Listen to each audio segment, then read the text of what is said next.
నమస్తే అందరికీ, నేను భార్గవ్. కాంగ్రెస్ ప్రభుత్వం వచ్చిన తర్వాత తెలంగాణలో కొన్ని లక్షల ఎకరాల భూములు అన్యాక్రాంతమైపోయినాయి. ప్రభుత్వంలో ఉన్నటువంటి పెద్దలే కబ్జా పెడుతున్నారు. అసైన్ ల్యాండ్స్ని సైతం వదలట్లేదు. ఒక్కసారి మనం ఈ ల్యాండ్స్ గురించి మాట్లాడుకుందాం. అసైన్ భూముల గురించి డిస్కస్ చేద్దాం. మనం మంచిరేవులలోని 15 ఎకరాలు ఒక పెద్ద మనిషి కుటుంబంలో ఉన్నటువంటి కుమారుడికి అసైన్ ల్యాండ్స్ వీళ్ళు కబ్జా పెడతారు. ఎవరా పెద్ద మనిషి అనేది ఒకసారి మీరు వెనకాల ఫోటోలు ఆల్రెడీ ఉన్నాయి, మీకు అర్థమయ్యే ఉంటుంది. వేం భార్గవ్ రెడ్డి ఎవరైనా రాజ్యసభ సభ్యుడిగా కొనసాగుతున్నటువంటి వేం నరేందర్ రెడ్డి కొడుకు భార్గవ్ రెడ్డి పేరు మీద 15 ఎకరాలు రిజిస్టర్ అవుతుంది. ప్రైవేట్ ల్యాండ్స్ కావవి, అసైన్ ల్యాండ్స్. మొత్తం ఎస్సీ ఎస్టీకి సంబంధించిన భూములలో వేం నరేందర్ రెడ్డి కొడుకు వేం భార్గవ్ రెడ్డి ల్యాండ్స్ ఉంటాయి. ఇవి తాతల తండ్రుల నుంచి వచ్చినటువంటి ఆస్తుల అంటే కాదు. రీసెంట్గా కాంగ్రెస్ ప్రభుత్వం అధికారంలోకి వచ్చిన తర్వాత రిజిస్టర్ చేయబడ్డాయి ఇవన్నీ కూడా.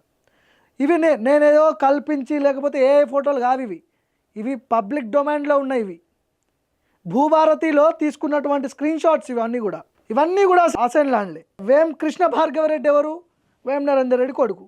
ఇవన్నీ కూడా భూభారతిలో అఫీషియల్ వెబ్సైట్లో మనకి దొరుకుతాయి. ఇప్పుడు ఇవన్నీ ఆయన వేం నరేందర్ రెడ్డి టీడీపీలో ఉన్నప్పుడు ఉన్నాయంటే లేవు.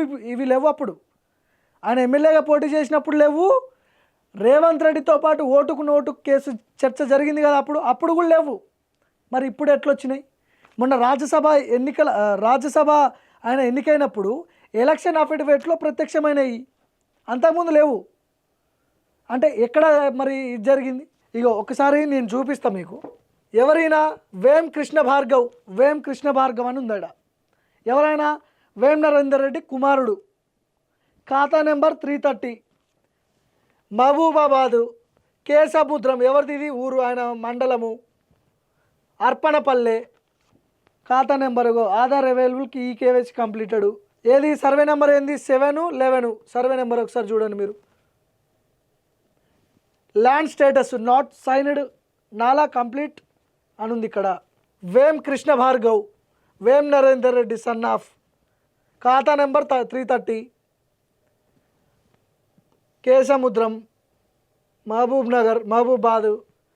ఇవన్నీ నేనేదో కల్పించి చెప్తున్నవి కాదు. భూభారతిలో అఫీషియల్ వెబ్సైట్లో ఉన్నాయి ఇవి. మరి మీకు మొన్న రాజ్యసభ ఎన్నికైనప్పుడు అఫిడవిట్లో పెట్టినటువంటి ఈ 15 ఎకరాలకు సంబంధించిన డీటెయిల్స్ అప్పుడు ఎందుకు లేవు? మరి మీరు టీడీపీలో ఉన్నప్పుడు, టీడీపీ ఎమ్మెల్యేగా పోటీ చేసినప్పుడు అప్పుడెక్కడికి పోయినాయి? ఏం లేదు. ఇక్కడ ప్రభుత్వంలో ఉన్నటువంటి పెద్దలే మొత్తం కబ్జా పెడుతున్నారు. దీనికి సమాధానం చెప్పాలి ప్రభుత్వంలో ఉన్న వాళ్ళు. ఎక్కడి నుంచి వచ్చినాయి మీకు ఇన్ని ఆస్తులు? ఇన్ని ఎకరాలు ఎట్లా సంపాదించుకున్నారు మీరు? 15 ఎకరాలు. ఈ 15 ఎకరాల చుట్టూ కూడా ఎవరి ఉన్నాయి ల్యాండ్స్? ఎస్సీ ఎస్టీ మొత్తం దళిత గిరిజనకు సంబంధించిన వ్యక్తుల వాళ్ళ ల్యాండ్స్ ఉండాల్సిన ప్లేస్లో వీళ్ళ ల్యాండ్స్ ఉన్నాయి.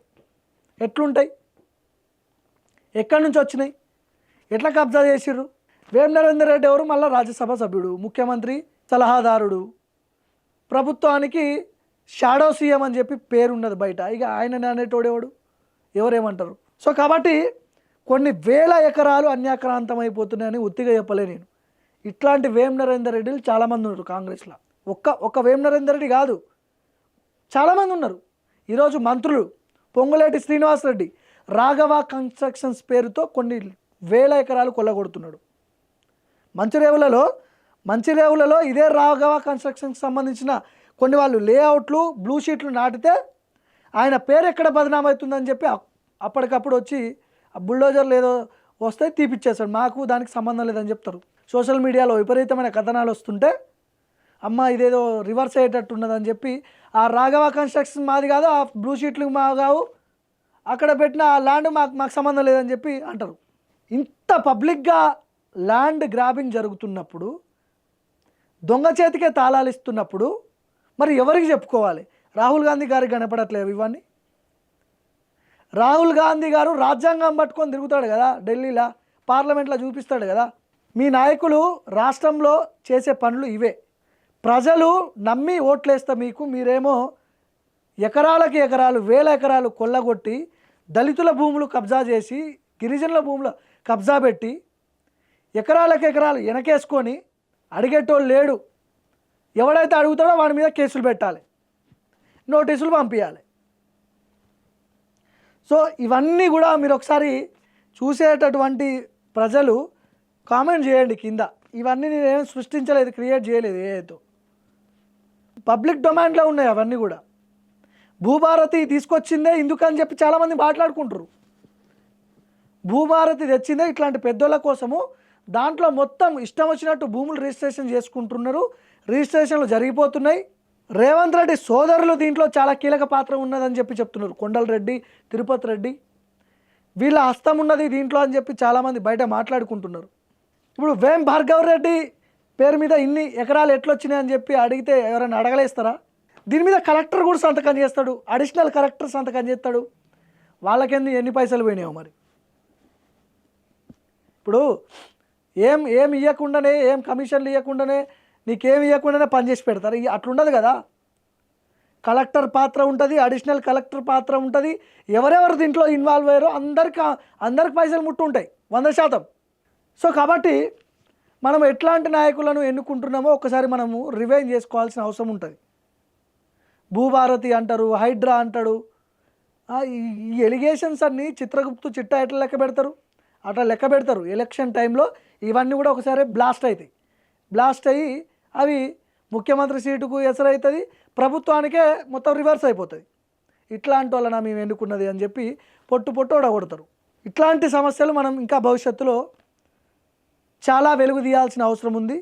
ప్రతి ఒక్కరు సోషల్ మీడియాలో పోస్టులు పెట్టాల్సిన అవసరం ఉంది. ఇట్లాంటి అన్యాయాలు జరిగినప్పుడు మీడియా సపోర్ట్ చేస్తేనే మేము బయటికి చెప్తాం, మేము వచ్చి మాట్లాడతాం అనేది కాదు. ప్రతి ఒక్కరికి ఫేస్బుక్ ఉంటుంది, ఇన్స్టాగ్రామ్ ఉంటుంది. వాళ్ళ ఛానల్స్ సోషల్ మీడియాలో వాళ్ళు ప్రజలకు తెలియజేయచ్చు. ఆ హక్కు ఎవరికైనా ఉంటుంది. దాంట్లో నిజం ఉంటేనే బయటికి చెప్పాలి, లేదంటే వద్దు మళ్ళీ.